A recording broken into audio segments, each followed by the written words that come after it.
72 वाला है अनुच्छेद 19(1) के तहत भाषण और अभिव्यक्ति की स्वतंत्रता।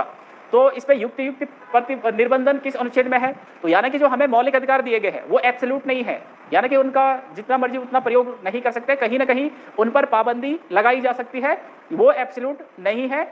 तो यहाँ पर पाबंदी किसके तहत लगेगी?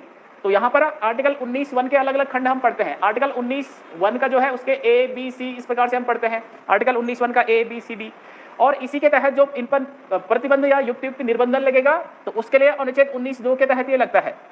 जैसे देश की एकता और अखंडता की बात आएगी, जहाँ पे एकता व अखंडता, ठीक है। इसके अलावा देश की संप्रभुता की बात आएगी। अगर इस प्रकार से विषय होंगे तो आपका जो बोलने की स्वतंत्रता है उस पर प्रतिबंध लगाया जा सकता है। वाक और अभिव्यक्ति की जो स्वतंत्रता प्रदान की गई है आर्टिकल 19(1) के तहत, ठीक है। इसके अलावा जो मानहानि हो गया, मानहानि है ना, इस प्रकार से, ठीक है, अलग अलग इसमें विषय ये दिए गए हैं। तो इनके आधार पर जो प्रतिबंध लगाने की बात आई है तो आर्टिकल 19(2) के तहत ये प्रतिबंध यहाँ पे लगाया जा सकता है, ठीक है। आर्टिकल 19(1) में क्या है? तो आर्टिकल 19(1) में जो मूल स्वतंत्रताएं हैं, यानी कि यहाँ पे जो स्वतंत्रताएं दे रखी है, जो 6 प्रकार की मूल स्वतंत्रताएं अभी है, वाक और अभिव्यक्ति की स्वतंत्रता है ना, शांतिपूर्वक निरायुध सम्मेलन करने की स्वतंत्रता, संगठन बनाने की स्वतंत्रता, आबाद रूप से विचरण करने की स्वतंत्रता, कहीं भी बस जाने की स्वतंत्रता और कोई भी वृत्ति आजीविका व्यापार करने की स्वतंत्रता। तो आर्टिकल 19(1) के तहत फिर इसके भी अलग अलग खंड होते हैं, ए बी सी डी इस प्रकार से। तो यहाँ पर है, और मूल संविधान में देखें तो वहां पर 7 प्रकार की मूल स्वतंत्रताएं थी, ठीक है।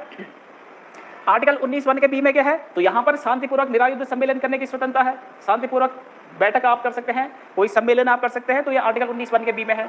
आर्टिकल 19(1) के सी में क्या है? तो यहाँ पर है संगठन व संघ बनाने की स्वतंत्रता, ठीक है, आर्टिकल 19(1) के सी में। तो इस पर जो प्रतिबंध, तो आर्टिकल ये इसका राइट आंसर यहाँ पे सी यहाँ पे सही होना था।